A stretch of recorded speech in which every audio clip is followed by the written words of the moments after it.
Damn.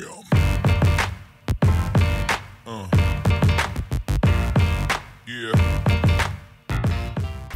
Radio Rahim here with Freddie Roach at the Fury Wilder final press conference. I don't think at the initial press conference anybody thought I'd be sitting here talking to you about being in the corner of one of the main event fighters.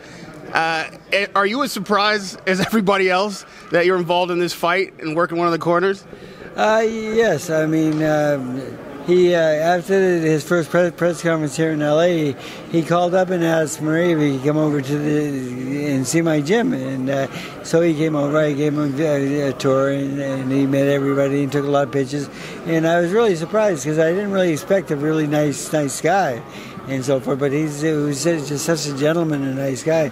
And I said, I didn't really expect that. I thought maybe he might be a little rougher and stuff around there. But no, he's very nice and so forth. And then he told me he's going to Big Bear. And I said, I thought about that for a minute. And I said, I wonder why he's going to Big Bear when he's fighting at sea level. But the thing is, it's so I just thought about it. And I said, you know what, I don't think it's going to be too long before he's back here. And 4 days later, he called me up and said, Freddie, can I use your gym? I said, yeah, sure. And he said, how much does it cost? I said, you're a heavyweight champion of the world. It doesn't cost you nothing. I said, it's a pleasure to have you here. Then we went to dinner later after his first workout, and he said, Freddie, can you work my corner? I said, yeah, sure. I said, but, how many guys do you have? I says, you have 4 guys, and none of us are cut men, and I said, you need a cut man in there some way, just in case. And I said, I have 2 cut men that are really, really good. And I says, would you like me to hire one of them for you? And so he says, well, can you do cuts? I says, yeah, I do cuts. He says, when do you get to do cuts? I says, well, when a smaller fighter in the show can't afford a cut man and so forth, I end up getting that job sometimes. Wait, are you telling me you're doing cuts too? I'm the cut man. You're the cut man. I'm officially the cut man. Yeah. All right, that is an interesting development, but I'm imagining that the cut man role is just a bonus because clearly he needs your counsel. And after the first day of training, if he asked you to be in his corner, it wasn't in case he got cut. It was in case he was losing the fight. Yeah. So I just want to make sure we had all the bases covered and so forth. And then, I'm very good at cut man. I mean, Eddie Fudge, my trainer, taught me well, and Eddie was my cut man most of my fights because. Again, like when you had a fighter that can't afford a cut man and pay that penalty or whatever, maybe charge. So I have all my cut men. I've got everything set up, and so swelling. I know how to do cuts very well, so it's not a problem. And I said, well, have you ever cut before? He says, a couple times, small nicks here and there, because Tyson has never worn a headgear in his life. Not even for sparring? Never. 3 times in my gym, he went 12 rounds, and his legs are great. He moves really well. He boxes, and he can punch. He has power. I think I honestly say I have a better puncher of the 2. When a guy adds an element that's so significant to his camp so late in camp, particularly a trainer, it doesn't get more significant than that, it's usually not a good sign. No, but the thing is, we had 4 weeks together, and I get to meet, and his trainer Ben was so courteous because would he let another trainer work with his fighter? So he was doing mitts with him and so forth. And he said, Freddie, you want to go a few rounds? Yeah, okay. I mean, so I got my mitts and went up there. So then we switched off every day. He'd go a couple, I'd go a couple, and it worked out really well. And I was working on how to, he has a big right hand, and this is the best way to get away from it. Or if you want to stay and counter it, your vision is very good, which he sees very well. And Wilder does cock that right hand a little bit before he throws it. He does make that movement, and when he makes that movement, it will just step away.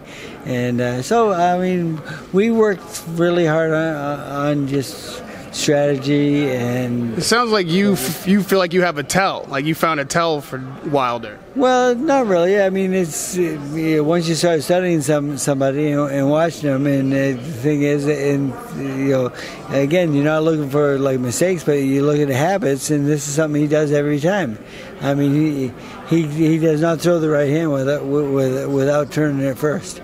Once he turns that, you step away and we'll be safe.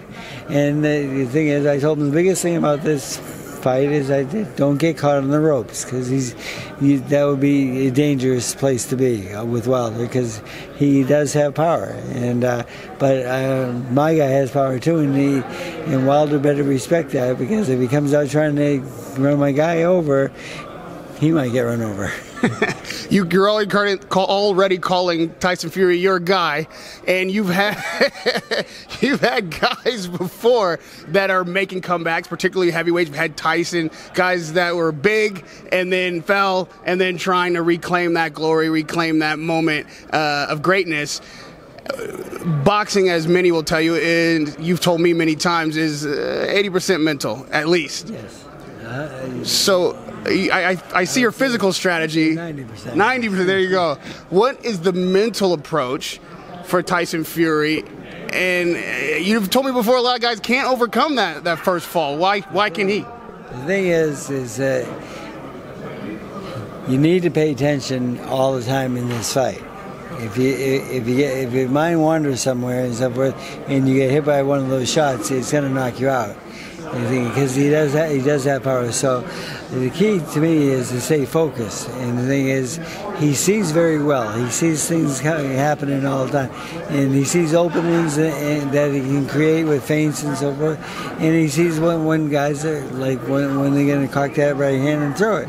So we worked on this every day for 4 weeks, and it worked out very well. And me, him, his coach, we all get along very well. And if I speak in the corner, I'm going to speak to his coach, and I'm going to let this coach relay, because I don't like a confused corner where you have more than one guy speaking in the corner. And one guy speaks, and he's used to that voice, and he'll be the lead guy in between rounds, and he'll be the one that's calling the shots and so forth. But if I see something, I will tell him, and if he feels like he can relay that to the fighter, he will or he won't. So, but the way we work together for training camp, it's going to work well together, because we respect each other very well. It sounds like you said you already have a good working relationship. Fury might win this fight. I'm sure you think he will. Is this a relationship that you think goes beyond Saturday night, or are we looking at a one-off? Well, he's talking today, and he said, he told me how much he loves L.A. and stuff like this, and he said, I can't wait to get back here. I said, you coming back? He said, he just smiled at me. He didn't need to answer me. He's coming back. He's not just coming back to L.A., he's coming back to Wildcard, he's coming back to Freddie Roach's corner. Yes, for sure. Now, if we were to look ahead, which he's unwilling to do, but again, you as a trainer and your fighter now, if he's successful, we know that there's a rematch clause, but beyond that, we know that looming in the distance is Anthony Joshua. So if, lastly, you could triangulate the heavyweight championship division right now, Fury, Joshua, Wilder, Fury. Like, how does this thing shake out? Who's got the advantage in that triangle? Well, Joshua is a good champion, a good fighter, and I met him when he fought Klitschko in the UK. I had Scott Quigg on the show. And then Klitschko came up to me and said, Freddie, remember all those things you used to teach me? Yeah. He said, I still practice them. I said, good. And then Joshua says, what are those things? I said, no, nothing. so he's a very nice guy and very polite and so forth. And then I got a letter. It says, Freddie, how good could I be with you in my corner? And From Joshua? Yes. And I said, well, someone says, Freddie, you going to answer that? I says, no. They said, why? I said, because he's got his people, and I don't steal fighters, and it would be inappropriate for me to say that you'd be a better fighter or something like that. and so forth. So I would never do that. So, but do you think that we are friends? Oh, I can make him a better fighter. I know exactly what I would do with him right away because I've studied him many times. And the thing is, he's got those huge biceps and he lifts a lot of weight and so forth. And I think that it's hard to carry that weight around for 12 rounds. He's carrying a lot of weight around his waist with all those championship belts. Lastly, Freddie, there's a fighter who's fairly technical, I would say, in Joshua, very kind of traditional style. You've got a fighter like Wilder who is nothing less than wild, and Fury who is known to be awkward and grabby and cantankerous. For your measure, what's the best style for a heavyweight of those three, just in general? Well, the thing is, the best heavyweight fight so far has probably been Klitschko and Joshua, and that was 90,000 people and so forth. But now this fight, if this fight can maybe be a better fight, then we have to consider these guys, because I still say that anybody in the world should not underestimate Tyson Fury, because he's a lot better than people think, in my mind. He's a solid fighter. He's 100% ready for this fight. He's getting ready. And the biggest thing is that he has a smile on his face and he's happy because he knows he's had a great camp. And I like that in a fighter. To me, it means so much. Fighters fight much better when they're happy than when not. If you had a shitty training camp and you didn't do well in camp and so forth, and you're frowning and so forth, I wouldn't be so confident. But that's why I'm very confident in him winning this fight, and I think we win by knockout. I don't think we outbox him. We're going to knock this guy out after we outbox him for 6 rounds first. One guy you should never underestimate is Freddie Roach. He's the one guy that seems to get a call from everybody at some point in their career, even when they're winning. So, Radio Rahim with none other than Freddie Roach in the corner of Tyson Fury this Saturday night against Deontay Wilder. Can't wait to see you on Fight Night, Freddie. Me too.